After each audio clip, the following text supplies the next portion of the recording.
working as assistant professor in Smriti College of Pharmaceutical Education, Indore. And the topic which is continue with the last one already, that is Schedule M. Schedule M में हमने 13 different parts में देखा था कि कितनी अलग अलग type की process, manufacturing, requirement, even like you have to आपको ऑप्टिमाइज आप करते हैं, उसके बाद जैसे आपका फॉर्मुलेशन बिगिन होता है तो इंस्टॉलेशन एंड इक्विपमेंट की requirement, personal requirement, ancillary areas, जो भी आपके अलग अलग टाइप के बायोलॉजिकल प्रोडक्ट्स होते हैं, आपकी एमडीआईज या जो इनहेलर प्रोडक्ट्स होते हैं, टैबलेट पिल्स वगैरह जो आपके सॉलिड डोजेज फॉर्म हैं, लिक्विड डोजेज फॉर्म्स हैं, आपकी पेरेंटल्स हैं, सभी तरीके के रिक्वायरमेंट के लिए जो है अलग अलग पार्ट हैं एंड काफी डिटेल्ड है। उन सब की मदद के बिना जो है हम कंटिन्यू नहीं कर सकते मैन्युफैक्चरिंग, जिसमें हमें अच्छी तरीके से वेल एक्सप्लेन तरीके से बताया गया है कि कौन कौन सी जो है बेसिक रिक्वायरमेंट्स एंड एक्स्ट्रापिकेंजो side we have to consider कि हमें बेस्ट से बेस्ट फॉर्मुलेशन बनाने के लिए क्या क्या चीजें जरूरी है, वो सारी चीजें जो है उसमें एक्सप्लेन की गई है।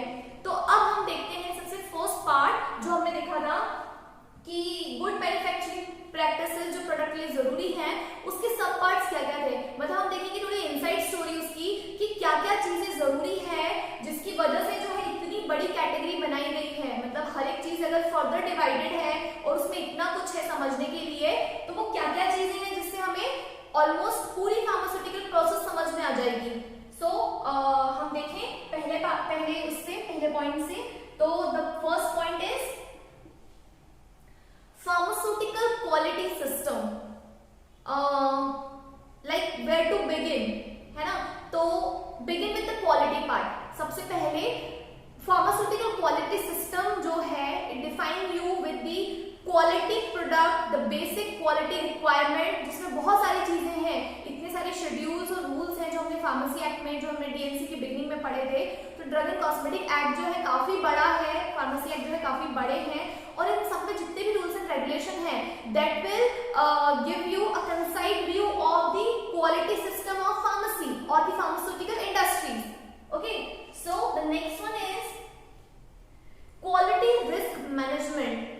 कुछ चीजों पर आप अगर कुछ फॉर्मुलेशंस पर कुछ इस तरीके की मैन्युफैक्चरिंग पर जो भी आप रिस्क कंसिडर करते हैं, उनके साथ किस तरीके के रिस्क मैनेजमेंट सिस्टम काम करते हैं। यानी सिर्फ इतना नहीं होता कि आपने किसी चीज को लेकर रिस्क कंसिडर किया है, यह भी होता है कि उस इतने बड़े कंसाइनमेंट जिसको आप इन सिंगल टाइम मैन्युफैक्चर करते हैं, प्रोडक्शन करते हैं उन चीजों का, देन रिस्क मैनेजमेंट सिस्टम और risk management team will be there to handle your quality risk management. Okay, the third part, the good manufacturing practices. Ultimately we are talking about this only, the good manufacturing practices, the GMP।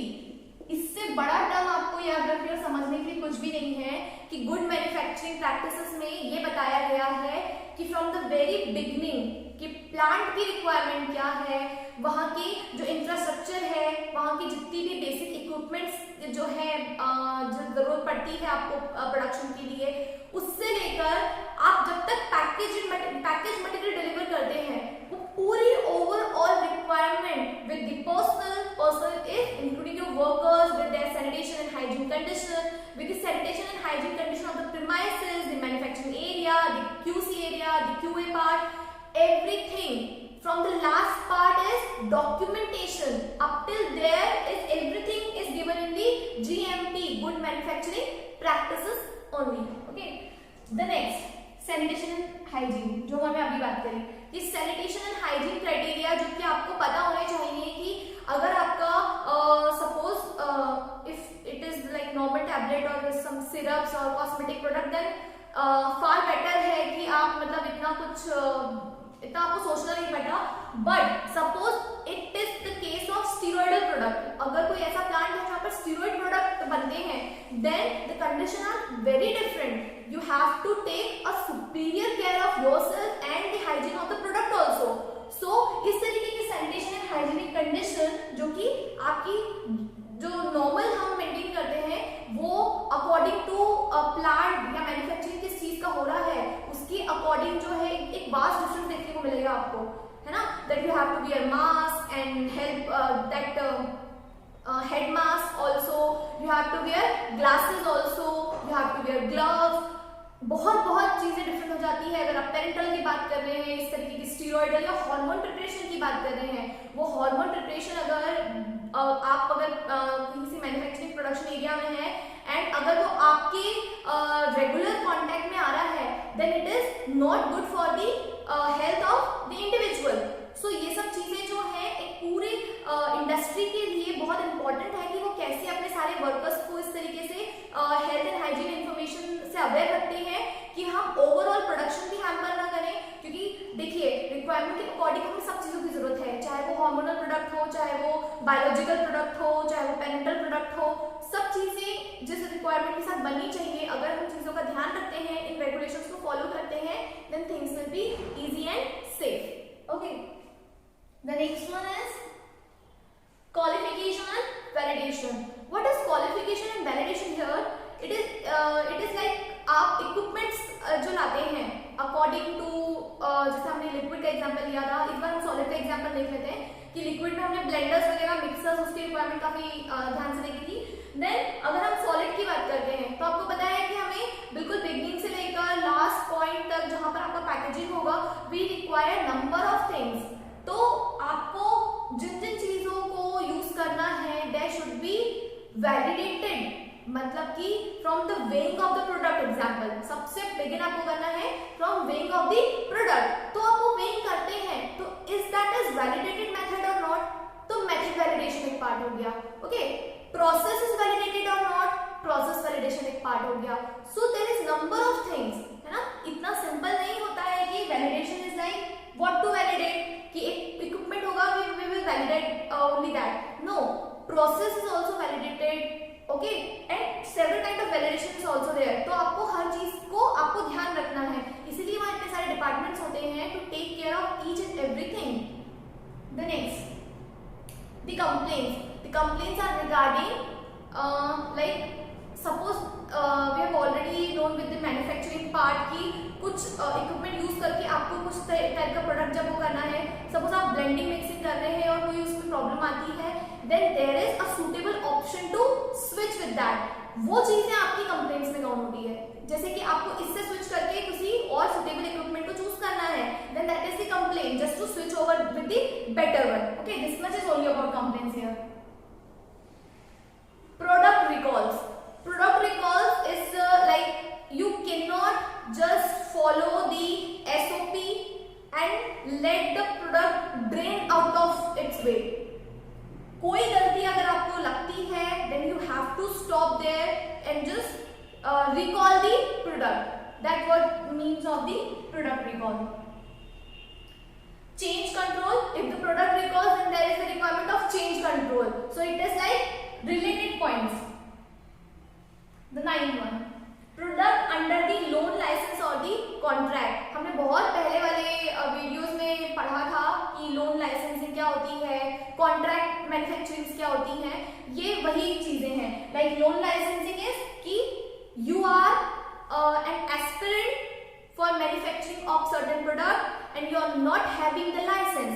आपके पास licence नहीं है, आप किसी और person के licence को use करके जो है आपकी मैन्युफैक्चरिंग करना चाहते हैं, then there is a paper work of loan licence, कि आप लोन लेकर, लोन किस चीज का, परमिशन का, जिस चीज को मैन्युफैक्चरिंग की परमिशन ग्रांट है, जैसे किसी ए पर्सन को अगर किसी टाइप की मैन्युफैक्चरिंग की परमिशन ग्रांट है, देन उनकी उस प्रीमाइसेस को लोन पर यूज करना। Loan is not about money here, it is about the permission, the using of the premises, जिसमें लाइसेंस हो, जिसमें सभी तरीके की रिक्वायरमेंट्स के लिए परमिशन हो, उस तरीके का मैन्युफैक्चरिंग को आप उधार लेते हैं, it is that loan licence. Okay, then contract manufacturing is kind of thing like आपको कॉन्ट्रैक्ट डिजाइन करना है between the two and you have to go with the manufacturing from another person. Self inspection and quality audits.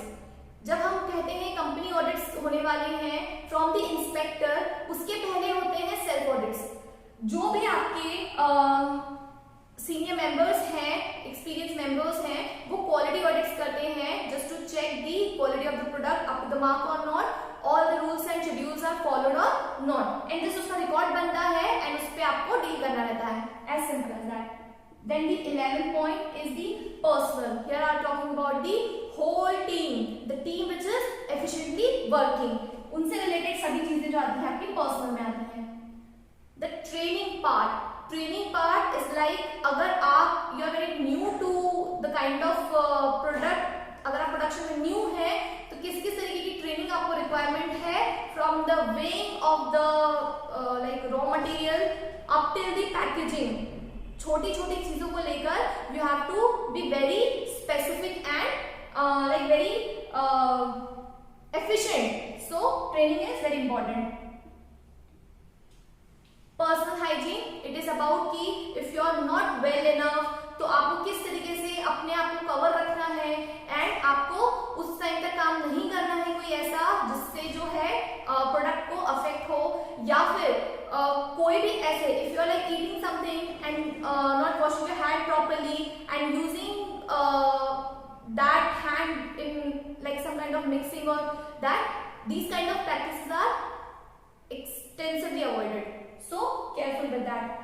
Then premises requirement जो हमने बहुत पहले देखी थी कि किस तरीके से जो है wall manufacturing, Windows and ventilation, doors, हमने देखा था ना किस तरीके से क्रॉस डोर्स बने होते हैं. ये कुछ चीजों में हमने पहले ही देखा है, तो लाइक आपको कुछ बेसिक तो उसके बारे में नॉलेज है कि प्रीमाइसेस की रिक्वायरमेंट मीन्स कि door size, the wall corners और जो विंडोज होती हैं वो किस तरीके की होती हैं. तो ये सब चीजें जो है अकॉर्डिंगली आपको प्रीमाइसेस में रखनी होती है. Then equipments like I have already told you कि आपके पास पेरेंटल प्रिपरेशंस बनने वाली हैं and you are not having the like आपके पास स्टीराइल कंडीशंस ही मेंटेन नहीं है, देन फिर आप वो सब नहीं कर सकते. So the equipments are according to the need of product. किस टाइप का प्रोडक्ट है, सपोज मैं आपको बता चुकी हूँ कि अगर आपके पास लिक्विड है देन मिक्सर्स, ब्लेंडर, ये सारी चीजें आपके पास like this are the like very basic example. और जैसे हमने अभी पेरेंटल प्रोडक्ट्स का देखा, ऑप्थेल्मिक प्रोडक्ट्स अगर हम बना रहे हैं सपोज, तो in case of very sensitive part of our body that is I, इस केस में आपको कितनी सारी हाइजीन और कितनी सारी उसमें स्टीराइल कंडीशन मेंटेन करनी है, तो वो सारी चीजें आपके पास होनी चाहिए. Then only you are able for manufacturing. The material requirement के साथ साथ आपको ये ध्यान रखना है, इसमें स्टोरेज भी आप कंसिडर कर लीजिए कि मटेरियल्स की requirement and its storage facilities both are very correlated and very important. Like you are only having material and not having proper storage condition, तो फिर आपको पता ही है कि it will not gonna benefit anything.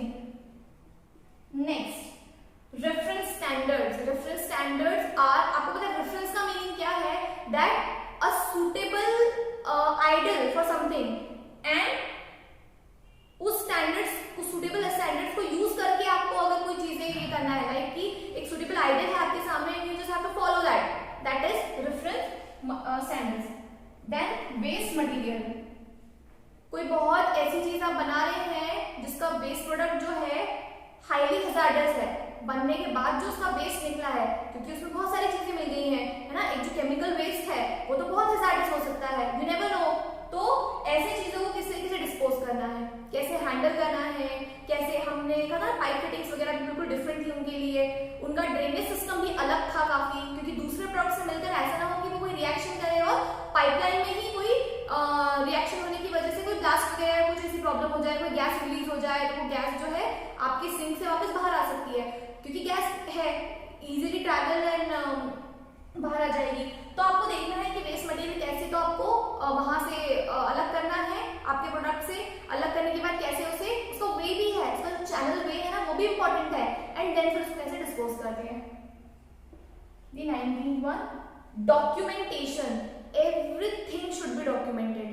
आपने कितना प्रोडक्ट लिया था, raw material weighing, permission, signatures, है ना. नार्कोटिक्स में तो हमने देखा ही था कि कितनी सारी रिक्वायरमेंट्स होती है कि यहाँ से वे करना है, वहां से इतना सा प्रोडक्ट चाहिए है, इतनी सारी सिग्नेचर्स है, डुप्लीकेट में, ट्रिप्लीकेट में. तो सभी प्रोडक्ट के साथ ऑलमोस्ट वैसा है, क्योंकि वो ड्रग्स हैं, वो केमिकल्स हैं, है ना, these are not simple things. तो आपको उन चीजों की वजह से ध्यान रखना है कि